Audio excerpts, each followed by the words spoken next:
Sussex and the patron of the Invictus Games, which are coming to Vancouver and Whistler in February, and alongside Wendy, who is competing for Canada at those games. First of all, is both of your first Grey Cup experiences, and what are you looking forward to most?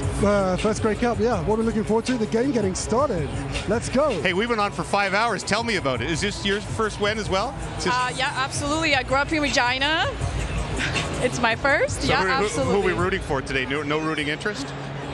I got my favorite. I'm going to keep it to me. Yeah. For those who don't know what Invictus is, tell us what it is and what it means to you.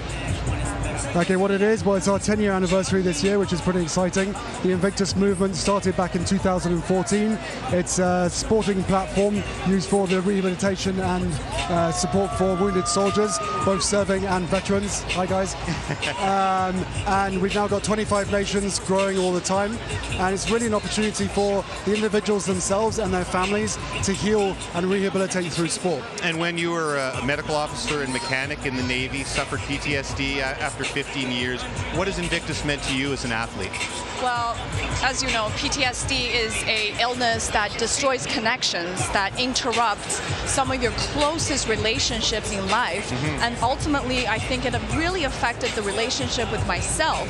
So the Invictus creates this safe bubble, maybe a safe incubator, right? For all of us to relearn some of these connections, to reform these new boundaries, and then ultimately to show up for each other so that we can restart the repair and recovery of ourselves. Amazing. Now, one of the events you're competing in is rugby. You're in multiple sports. I know Harry played a lot of rugby, so you know your skill set better than anyone, okay? If you had to translate rugby to the CFL, would you make a better quarterback, receiver, running back, maybe a middle linebacker? What would you be? But this is wheelchair rugby.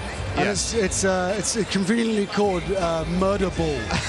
So know, when it comes crazy. to positions, I wouldn't be able to tell you which position is better. No, but you would rugby when you played your rugby. I played rugby. I was fly half and scrum half. Well, all that time ago. So if you translated it to Canadian football, what do you think you'd be? What was your best I skill? don't know. I think quarterback is a cool place to be.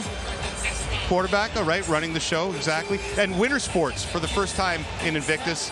Whistler, who did such a great job at the 2010 Olympics, and you're doing, what, skeleton and biathlon? Right. That's right. You looking forward to those? Absolutely. It's thrilling. Absolutely thrilling. Listen, thank you so much for coming. I guess as a role of Prince, you're not allowed to be partisan. Can you make a prediction for today's game, or no? Do you have to stay neutral? I'm not going to make a prediction for today. I knew you but this time, in less than 3 months, we'll be back here for the opening ceremony in February. So that's what we're really excited about. But can't wait for it. Both your first Grey Cups. Enjoy them both today, and thank you so much for dropping by. Thank you very much, James. Prince Harry and Wen, you're going to see her competing in 4 different sports in the Invictus Games on TSN, coming away February 8th to 16th from Vancouver and Whistler.